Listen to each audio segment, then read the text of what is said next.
মরুর বুকের যে অতুল সুরভি, যে ফুলের পাগল কবি কবি, সেই ফুল থেকে ঘ্রাণ নিতে আমার প্রাণ, ফুল থেকে ঘ্রাণ নিতে আমার প্রাণ হয়েছে আকুল।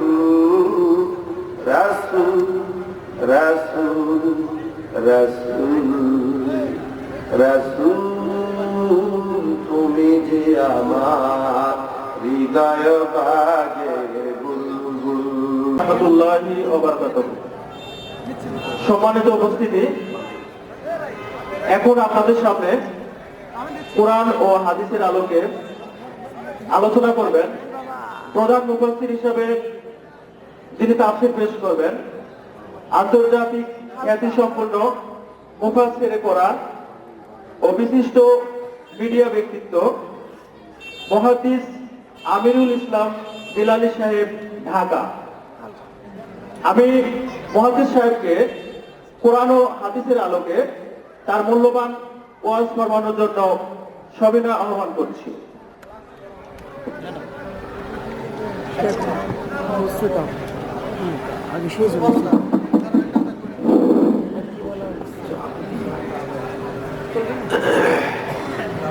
আসসালামু আলাইকুম ওয়া রাহমাতুল্লাহ। আপনারা সবাই ভালো আছেন? আলহামদুলিল্লাহ। যারা দাঁড়িয়ে আছেন, যদি বসা যায় সম্ভব হলে, বসার জায়গা মনে কম করেছে, এই জন্য দাঁড়ানো ভাইয়েরা দাঁড়ায় আছে। আল্লাহ সবাইকে সুশৃঙ্খল ভাবে কোরআন শোনার তৌফিক দিক, আমরা বলি আমিন। نحمده ونستعينه ونستغفره ونعوذ بالله من شرور أنفسنا ومن سيئات أعمالنا. من يهد الله فلا مضل له ومن يضلله فلا هادي له. ونشهد أن لا إله إلا الله وحده لا شريك له. ونشهد أن سيدنا ونبينا ومولانا محمدا عبده ورسوله، الذي أرسله بالحق بشيرا ونذيرا وداعيا إلى الله بإذنه وسراجا منيرا. فقد قال الله تعالى في كلامه المجيد وفرقانه الحميد: أعوذ بالله من الشيطان الرجيم. بسم الله الرحمن الرحيم. يا أيها الناس قد جاءكم برهان من ربكم وأنزلنا إليكم نورا مبينا. إن الله وملائكته يصلون على النبي.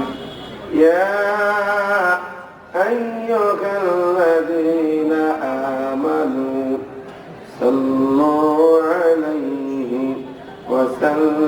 وسلموا تسليما.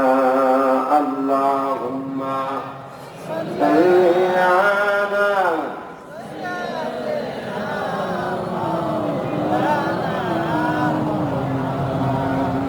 وعلى آل سيدنا.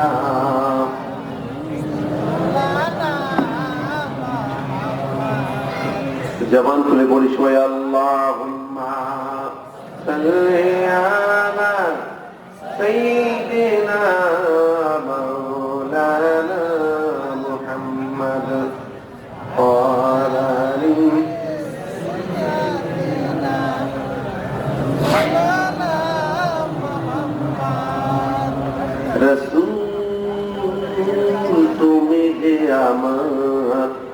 হৃদয় বাগের বুলবুল তোমার সুরে নিবিড় ছোঁয়ায় তাই তো হয়েছি ব্যাকুল হৃদয় বাগের বুলবুল আল্লাহুম্মা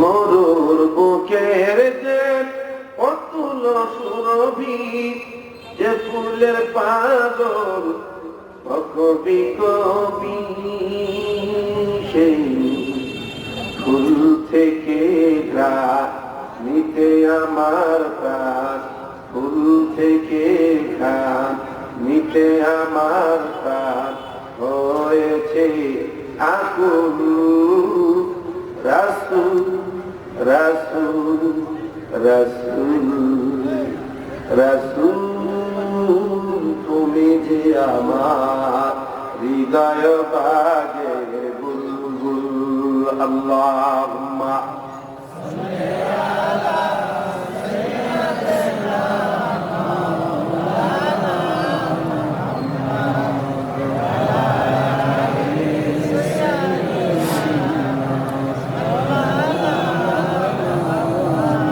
عن معاذ بن جبل رضي الله تعالى عنه قال قال النبي صلى الله عليه وسلم خذوا الأتامى جماعة وإذا صار رشوة من الدين فلا تأخذوا ولستم بتارك من الفقر والحاجة ألا إن ريح الإسلام دائرة تدور مع الكتاب حيث دعا ألا إن الكتاب مصروف لا يفترقا فلا تفارقوا الكتاب ألا إنه سيكون مريض لكم فإن أتاكم يذلكم ونسيتم قتلوكم قالوا يا رسول الله كيف نستع قال كما سمع أصحابه عليه الصلاة والسلام نشروا في المنشار وحملوا على الخشوع موت في طاعة الله خير من الحياة في معصية الله عز وجل أو كما قال النبي صلى الله عليه وسلم رواه الطبراني ذكر الشمال لا إله إلا الله لا إله إلا الله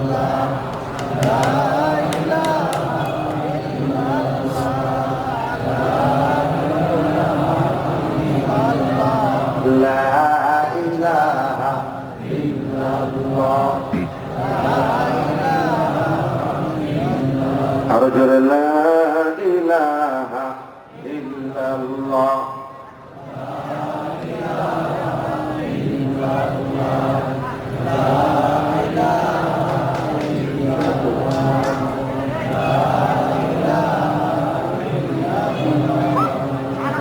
আকাশের মালিক যে আল্লাহ জমিনের মালিক সে আল্লাহ পড়ি লা ইলাহা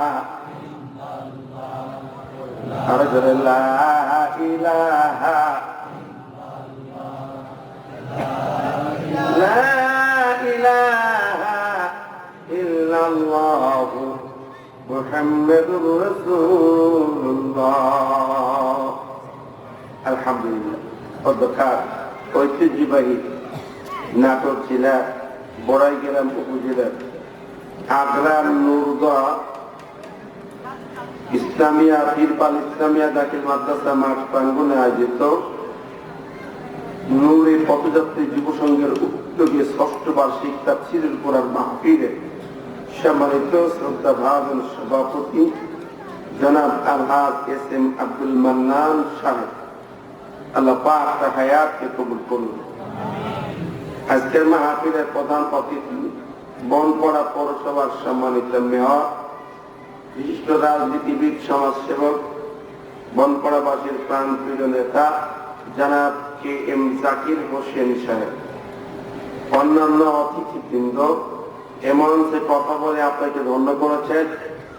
অত্র এলাকার কৃতি সন্তান সুললিত কণ্ঠের তাফসীর কারক তথ্যভিত্তিক মাশাআল্লাহ অনেক সুন্দর তাফসীর তিনি করেছেন। আমার শ্রদ্ধার ভাই জনাব হযরত মাওলানা এম এ মান্নান তেরাইলি সাহেব, উপাধ্যক্ষ বনপাড়া ফাজিল মাদ্রাসা, সহ সভাপতি বাংলাদেশ মন্ত্রী পরিষদ নাটোর জেলা। বক্তব্য রেখেছেন এই মঞ্চে হাফেজ মাওলানা আশরাফ আলী সাহেব, পেশ ইমাম কাজলা জান মসজিদ রাজশাহী। বক্তব্য রেখেছেন সাব্বির হোসেন বেলালী নাটোর। অন্যান্য ওলামায়ে হাজরাত, অতিথিবৃন্দ, আব্দুল হামিদ ভাই সহ সকল সুধীজন, মুরব্বিয়ান ইকরাম, যুবক ভাইরা, ছোট্ট কচিকা যারা পর্দায় থাকা মা বোনেরা, সবাইকে জানাই আমার আন্তরিক সালাম। আসসালামু আলাইকুম ওয়া রাহমাতুল্লাহ। কোটি কোটি প্রশংসা নত শিরি অবনত মস্তকে সেই মহান মাহবুদের দরবারে, যিনি একান্ত মেহরবানি করে আমাদেরকে আজ আল কোরআনের সুমধুর বাণী শোনার জন্য এই মঞ্চে কবুল করেছেন। এই জন্য সে মালিকের কাছে প্রথমেই কালিমাতুর শুকর আদায় করি। সবাই বলি আলহামদুলিল্লাহ। বিশ্বনবীর শানে নবীজির রওজা মুবারকে দরুদ এবং সালাম পাঠাই, যে নবীকে আল্লাহ পাক পৃথিবীর দিশেহারা, পথহারা, অসহায়, মজলুম, নির্যাতিত, নিষ্পেষিত, নিপীড়িত, বঞ্চিত মানবতা মুক্তি ও কল্যাণ পাঠিয়েছিলেন। তিনি আল কোরআনের আলোয় আলোকিত সোনার মানুষ তৈরি করে সোনালী সমাজ, সোনালী পৃথিবী উপহার দিয়ে ঘুমিয়েছেন মদিনার পাক মাটিতে। আজকের মজলিস থেকে সে নবীর রওজায় দরুদ এবং সালাম পাঠাই। সবাই বলি সাল্লাল্লাহু আলাইহি ওয়াসাল্লাম। আমার ভাইরা, আমরা কোরআন শুনবো কোরআন থেকে, নাকি তাফসীর মাহফিল? তো এটা তাফসীরুল কোরআন মাহফিল, কোরআনের তাফসীর। কোরআন কার বাণী? জোরে বলি সবাই, কার? আল্লাহর বাণী বলতে হবে, আল্লাহর সৃষ্টি, নাকি? আল্লাহর বাণীর তাফসীর নিজের মন মতো, মন গলা যা ইচ্ছা তাই করা যাবে, সুযোগ নেই। যদি কেউ করে তাহলে তার জিহ্বা কিয়ামতের মাঠে আগুনের কাঠি দিয়ে কাটা হবে। ঠিক কিনা বলে? প্রিয় ভাইরা, আমি আপনাদের সামনে বসেছি কোরআন শরীফ সামনে। কোরআনুল কারীমের সূরা নিসা 174 নম্বর একটা আয়াত তেলাওয়াত করেছি। সে আয়াতের আলোকে ইচ্ছা আছে কিছু কথা পেশ করার। আপনাদের ধৈর্য আছে তো? মানসিকতা আছে তো? প্রিয় ভাইরা, প্রথমে একটি কথা বলছি এই জন্য, যেখানে শ্রোতা আছে, কমিটি আছে, বক্তা, তিনজনের সমন্বয় হবে তাফসীর মাহফিল, নাকি? কমিটি কি চায়, শ্রোতা কি চায়, আর বক্তা কি করবে? আজকাল কমিটির চাওয়া পাওয়া এক রকম, শ্রোতাদের চাওয়া পাওয়া এক রকম। বক্তা চিন্তা করে চারিদিকে চাপা চাপি, চাপে চাপে বক্তারা হয়ে যাচ্ছে চাপ আওয়াজ। ঠিক না বলেন? এই অবস্থায় তাফসীরের হক আদায় হচ্ছে না। আমি যদি এখন কোরআন থেকে তাফসীর করতে যাব, আমাকে এখন তিনটি কথা মনে হচ্ছে। কোন মানুষ যদি তার তিনটি অনুভূতি থাকে, তিনটি কথা সবসময় মনে রাখে, তার দ্বারা কখনো কোনো পাপ হতে পারে না। কোন মানুষ যারা এসেছেন, এটা হেদায়েতের জন্য যথেষ্ট তিনটি কথা। আমি প্রথমে এটি বলে রাখি, ভাইরা আমার খেয়াল করেন। কয়টা কথা? তিনটি। এক নম্বর হলো আল্লাহ পাক দেখছেন। কে দেখছেন? যদি আমি বিশ্বাস করি আল্লাহ আমাকে দেখছেন সর্বক্ষণ, আমার দ্বারা কোনোদিন কোনো পাপ হবে না। দুই নম্বর, ফেরেশতা লিখছেন, যা বলি যা করি ফেরেশতা রেকর্ড করছে। ফেরেশতা রেকর্ড থেকে আমার কোনো কথা, কোনো কাজ ডিলিট করার ক্ষমতা পৃথিবীর কোন নেতার নেই। 10 বারিস্টার হবে, ঠিক না বেটি? তিন নম্বর হলো মৃত্যু আসছে। এই তিনটি সেন্স যদি আমাদের কাজ করে, সর্বক্ষণ আমার দ্বারা পাপ হবে। আমি বক্তা চিন্তা করছি, আপনি চিন্তা করলেন, শ্রোতাও চিন্তা করবেন। আল্লাহ দেখছেন। আল্লাহ কিরকম দেখেন জানেন? আল্লাহ শুধু বাইরে চেহারা দেখেন না। ইন্নাল্লাহা লা ইয়ানজুরু ইলা সুওয়ারিকুম ওয়া আমওয়ালিকুম ওয়ালাকিন ইয়ানজুরু ইলা কুলুবিকুম ওয়া আ'মালিকুম। নিশ্চয়ই আল্লাহ মানুষের চেহারা দেখেন না, বাইরের মাল সম্পদ, বড়লোক, ভিআইপি সিআইপি দেখেন না। আল্লাহ দেখেন তার অন্তর এবং তার আমল। কি বলেন, ঠিক না? আল্লাহর নজর কি এড়াতে পারবে? সুযোগ আছে? কোন সুযোগ নাই। আমিরুল মুমিনিন খলিফাতুল মুসলিমিন গভীর রাতে জনগণকে পাহারা দেন। একদিন রাতে বের হলেন, রাস্তা দিয়ে তিনি যাচ্ছেন।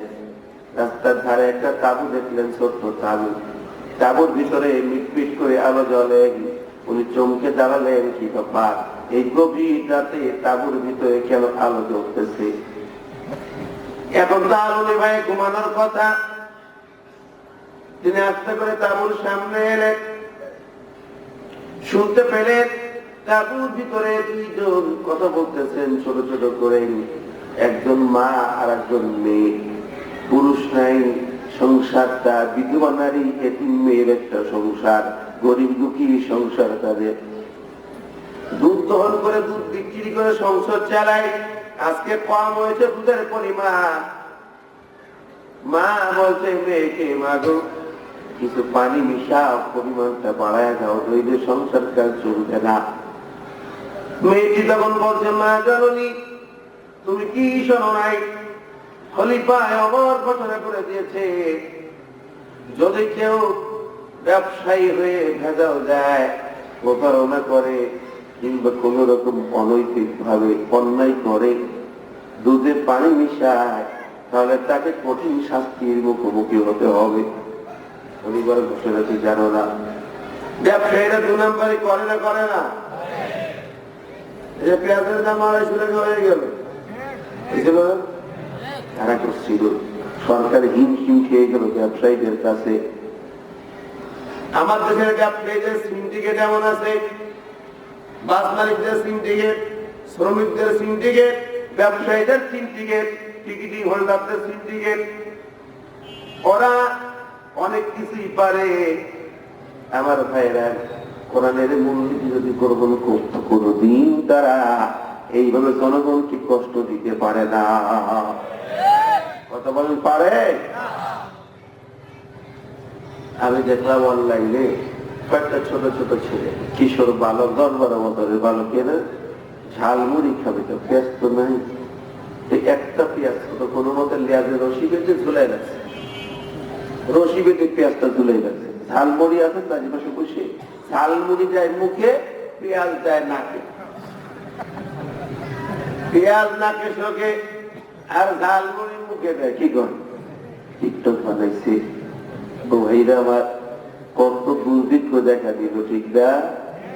এরকম ব্যবসা ইসলামে জায়েজ নাই, হারাম। এগুলো হারাম, এ মজুদদারি হারাম। আল্লাহ আমাদের হেফাজত করুক। খবরদার কেউ এভাবে ব্যবসা করবেন না, সুদের কারবার করবেন না যদি বাঁচতে চান। আজকে আসেন, কালকে মাঠে নিচে যাবেন, রেহাই পাবেন না, কৈফিয়ত দিতে হবে। হারামের কোনো আরাম নাই, হারাম থাকে না, বিভিন্ন রকম রোগ ব্যাধি দিয়ে চলে যাবে, মুসিবত দিয়ে চলে যাবে। যাও, মেয়েটি বলছে, মা তুমি কি জানো না? মা বলে, পাগলি মেয়ে, খলিফা ওমর কি এখন জেগে আছে? সে তো ঘুমায়া, এমপি মন্ত্রী নেতারা সব ঘুমায়া, প্রশাসনের সব লোকজন ঘুমায়া, কেউ দেখবে না। মা তুমি এখন পানি মিশাও, সকালবেলা আমি ওগুলো বিক্রি করে আসবো। যুক্তি তো খারাপ না।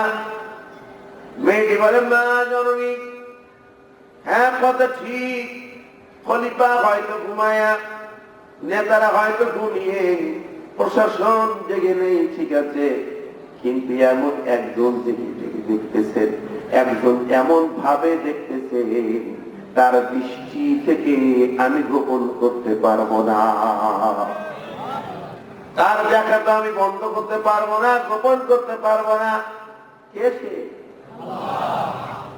আল্লাহু লা ইলাহা ইল্লা হুয়াল হাইয়ুল কাইয়্যুম লা তা'খুযুহু সিনাতুন ওয়া লা নাওম। সুবহানাল্লাহ। তাহলে কোরআন বলছে আল্লাহ তিনি ছাড়া কোনো ইলাহা নেই, তিনি চিরস্থায়ী, তিনি চিরঞ্জীব, তার ঘুম নেই, তার তন্দ্রাও নেই।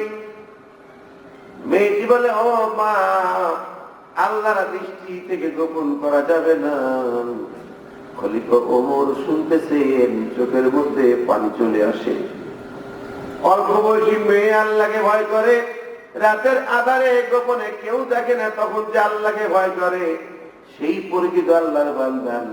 ইয়া আইয়ুহাল্লাযীনা আমানু তাকুল্লাহা হাক্কা তুকাতিহি ওয়া লা তামুতুন্না ইল্লা ওয়া আনতুম মুসলিমুন। ওহে ঈমানদার, তোমরা আল্লাহকে ভয় করো যেমন ভয় করা উচিত, এবং মুসলমান না হয়ে মৃত্যুবরণ করো না। এটাই হলো আল্লাহর চূড়ান্ত ঘোষণা। আমার ভাইরা, যখন আল্লাহ দেখছেন, যদি আমরা বিশ্বাস করি আমার দ্বারা পাপ হতে পারে না। খলিফা ওমর বাড়িতে তার ছেলেকে ডাকেন, ছেলে আমার এত ভালো লেগেছে, গরিবের মেয়ে, দুঃখী মেয়ে, এতিম মেয়ে, কিন্তু তার তাকওয়া আমাকে মুগ্ধ করেছে, আমি পছন্দ করেছি। তুমি যাও, তুমি দেখে আসো, আমি তাকে বধূ বানাতে চাই, আমার ঘরের ছেলের বধূ বানাতে চাই। সুবহানাল্লাহ। আমার ভাইরা, তাহলে আমাদের প্রথম কাজ হলো আল্লাহ দেখছেন সবকিছু, আপনার সবকিছু আল্লাহ দেখছেন, তার দৃষ্টির বাইরে কিছুই নেই। এই বিশ্বাস থাকলে, প্রতি মুহূর্তে মনে থাকলে আমার দ্বারা পাপ হবে। এটা লিখতেছেন, সবকিছু লেখেন না, কিরামান কাতিবিন ইয়ালামুনা মা তাফআলুন। আপনার প্রতিটি কথা কাজ ফেরেশতা লিখতেছেন।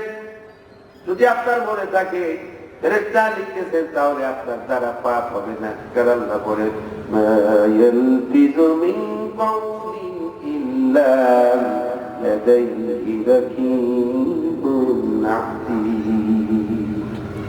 এমন কোন কথা নাই, আওয়াজ নাই, যা তুমি যাও প্রত্যেকটা রেকর্ড হয়, প্রতিটি আওয়াজ রেকর্ড হয়। এমনকি মনের কথায় যা কল্পনা করো তাও আল্লাহ জানেন। কাজেই সাবধান। 3 নম্বর, মৃত্যু তোমাকে আসছে, মৃত্যু তোমাকে ধরবে, কেউ রেহাই পাবে না, বলতে পারবে না এই মসজিদ থেকে বাড়ি যেতে পারবে, এই গ্যারান্টি আপনার আমার নেই। আছে? আর আছে? এই গ্যারান্টি নেই এই জায়গা থেকে বাড়ি যাওয়া যাবে। إذا جاء أجلهم لا يستأخرون ساعة ولا يستقدمون। মৃত্যু যখন আসবে, 1 সেকেন্ড টাইম দেওয়া হবে না, 1 কদম সামনে বাড়াতে পারবে না। তার কথা এই 3টি কথা মনে রাখবো, রাখতে পারবো তো? এই 3টি কথা মনে রেখে আমি তাফসীর করব, কারণ আমাকে আল্লাহ দেখছেন। উল্টা পাল্টা করলে আল্লাহ আমাকে সাইজ করবে, ঠিক না ভাই? ঠিক। আপনি কমিটি তাফসীর মাহফিল দিয়েছেন, আপনাকে বলতে হবে কোরআনুল কারীম প্রচার প্রসার, কোরআনের সমাজ চাই, ঠিক না ভাই? ঠিক। খুব ভালো, আমার ভালো লেগেছে, যুব সমাজ এখানে খেপেছে, যুব সমাজ কোরআনের মাহফিল দিয়েছে, যাত্রা পালা গানের আয়োজন করে নাই, কোরআনের মাহফিল দিয়েছে, ঠিক না ভাই? ঠিক। যুব সমাজ যে কোরআন দিয়ে জীবন করতে চায়, কোরআন দিয়ে সমাজ করতে চায়, এই সমাজ পরিবর্তন হবেই হবে ইনশাআল্লাহ। কথা বলেন, ঠিক না? ঠিক। এই যুবকদেরকে আমরা ভালোবাসি। আমি আজকে বলবো, যে যুবকের এত সুন্দর আয়োজন করেছে, আমরা তাদের জন্য প্রাণ ভরে দোয়া করবো। আল্লাহ তাদের যুবকগুলোকে আল কোরআনের নূর দিয়ে জীবনটাকে মুনওয়ার করে দেন, যদি বলেন আমিন। আমার ভাইরা, এখন আমি আমার মূল তাফসীরে যেতে চাই। তাহলে আমি শুরুতে কথা বললাম, শ্রোতা, কমিটি, বক্তা সবাইকে সুন্দর মনে কোরআন বুঝে কোরআন আলোকে জীবন গড়ার তিক্ত শপথ নিতে হবে, ঠিক না? ঠিক। এটা মনে থাকবে তো কথাটা? যদি তা না থাকে, আমার ভিতরে যদি দুর্বলতা থাকে, কমিটির মধ্যে দুর্বল থাকে, শ্রোতাদের যদি সেই মন না থাকে, তাহলে এই মাহফিল কোনো ফায়দা দিবে না। ওই যে আমার এক উস্তাদ একটা গল্প বলতেন, পূর্ণিমার রাতে 3 বন্ধু রাস্তায় বসে আছে। একজন কানা অন্ধ, চোখে দেখে, একজন খোড়া ল্যাংড়া, পায়ে সুদা করে হাঁটতে পারে না, আর একজন ফকির, চেয়া পয়সা নাই, একেবারে নিঃস্ব। 3 জন। অন্ধ কানা বলছে, হা কি সুন্দর পূর্ণিমার চাঁদ, ঝলমল রাত। কে বলছে? অন্ধ কানা, চোখে দেখে না, সে বলছে কি সুন্দর পূর্ণিমার চাঁদ, ঝলমল রাত। খোড়া খেপছে ল্যাংড়া, তুই তো কানা, চোখে দেখিস না, কেমনে চাঁদ দেখি? মাজায় লাঠি দিয়ে মাজা ভাইয়া দিব। মাজায় লাঠি দেবে কে? রুড়া ল্যাংড়াদার পাও নাই, ভাবেন খবরটা কি। এবার ফকির লাঠি উঠছে, হ্যাঁ মার লাঠি, যত টাকা লাগে আমি আছি।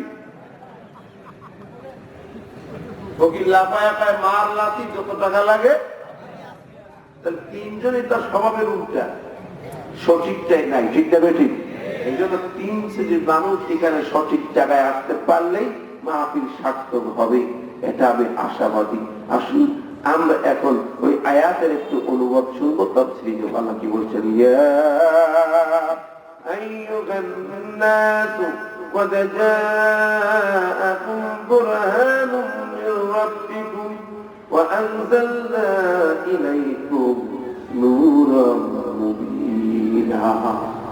আল্লাহ বলছেন, ও হে মানবতা, হে মানব মণ্ডলী, তোমাদের কাছে এসেছে তোমাদের প্রভুর পক্ষ থেকে একটা বুরহান, দলিল, প্রামাণ্য কিতাব। বুরহান মানে দলিল, বুরহান মানে সংবিধান, বুরহান মানে স্মারক। وأنزلنا إليكم نورا مبينا, আর আমি তোমাদের কাছে নাযিল করেছি এটা নূরুম মুবিনা, সুস্পষ্ট নূর, আলোকবর্তিকা, তোমাদের জীবনের সব অন্ধকার দূর করে দিয়া, কষ্ট দুঃখ বেদনা গুছাই দিয়া তোমাদের মুখে হাসি ফোটাবে আল কোরআন। তাহলে মানবতা সব দুঃখ গুছে হাসি আনতে পারে কি? আল কোরআন, ঠিক না ঠিক? আর কেউ পারবে? জোরে বলেন, পারবে? কোন নিয়ম নীতি দ্বারা সম্ভব, কারো দ্বারা সম্ভব নয়।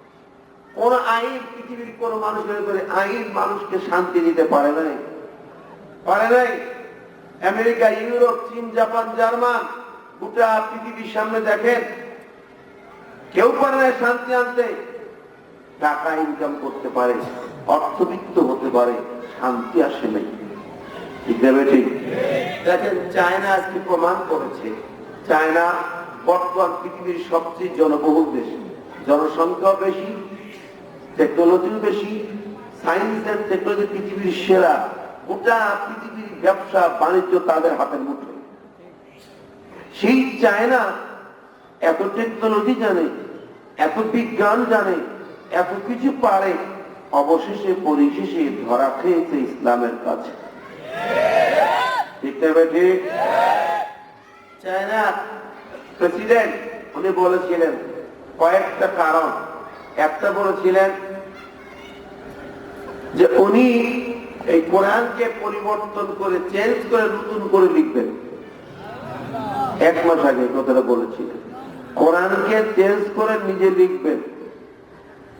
এখন উনি চেঞ্জ করবেন কোরআন, আর আল্লাহ চেঞ্জ করে দিল চায়না। কি দিলেন? করোনা। চেঞ্জ করবে কোরআন, আল্লাহ দিল ভাইরাস, যার নাম করোনা। কি বলে? করোনা। চলবে না, চলবে না, ও ভাইরা। আসলে এই কোরআনের গায়ে পৃথিবীতে যে হাত দিতে তার পতন হয়েছে তাড়াতাড়ি। কোরআন বিশ্বনবীর মুজিজা, কোরআন বিশ্বনবীর মুজিজা, কিয়ামত পর্যন্ত আগত মানুষের জন্য মুক্তির সনদ। এর গায়ে যারা হাত দিয়েছে, এর আলেমদের গায়ে যারা হাত দিয়েছে, তারা এই জমিন থেকে নিশ্চিহ্ন হয়ে গেছে। এটাই বাস্তবতা। সুতরাং হে মুসলিম জনতা, মনে রাখতে হবে কথাগুলো, বাস্তবতা। দেখেন চায়নার যে বাস্তবতাটা, ওরা করোনা ভাইরাস, কতটুকু ভাইরাস চোখে দেখা যায় না, যে ভাইরাস চোখে ডাক্তাররা দেখতে গেলে সে ভাইরাস এতটুকু 40 ভাগের 1 ভাগ। তার ধরনটা কত দূর, হাজার হাজার মানুষ মারা যাচ্ছে। বিজ্ঞানীরা বলছেন কয়েক কোটি মানুষ মারা যাবে পৃথিবীর। শুধু চায়না মরবে না, ভারতেও কিছু ধরছে। কেন? এগুলো কখন আসে জানেন? এগুলো আসার পিছনে এরকম কিছু গজব আযাব আল্লাহ দেন। আল্লাহ নিজে বলছেন সূরা নূরের 19 নম্বর আয়াত, আল্লাহ বলছেন ইন্নাল্লাযীনা ইউহিব্বুনা আন তাশিয়াল ফাহিশা বিল্লাযীনা আমানু লাহুম আযাবুন আলীমুন ফিদ দুনিয়া ওয়াল আখিরাহ আল্লাহু ইয়ালামু ওয়া আনতুম লা তা'লামুন। আল্লাহ বলছেন নিশ্চয়ই যারা ভালোবাসে, পছন্দ করে ফাহিশা কাজ ছড়াবে ইমানদারদের ভিতরে, নোংরামি ছড়াবে, অসভ্যতা ছড়াবে, অসভ্যতায় ভরে দেবে। আল্লাহ বলতেছে লাহুম আযাবুন আলীম ফিদ দুনিয়া, তাদের জন্য দুনিয়ায় রয়েছে কঠিন আযাব এবং আখিরাতেও আযাব। আখিরাতে তো আছেই, দুনিয়ায়ও লাঞ্ছনা গঞ্জনা তাদেরকে পেতে হবে। কার কথা? জোরে বলেন।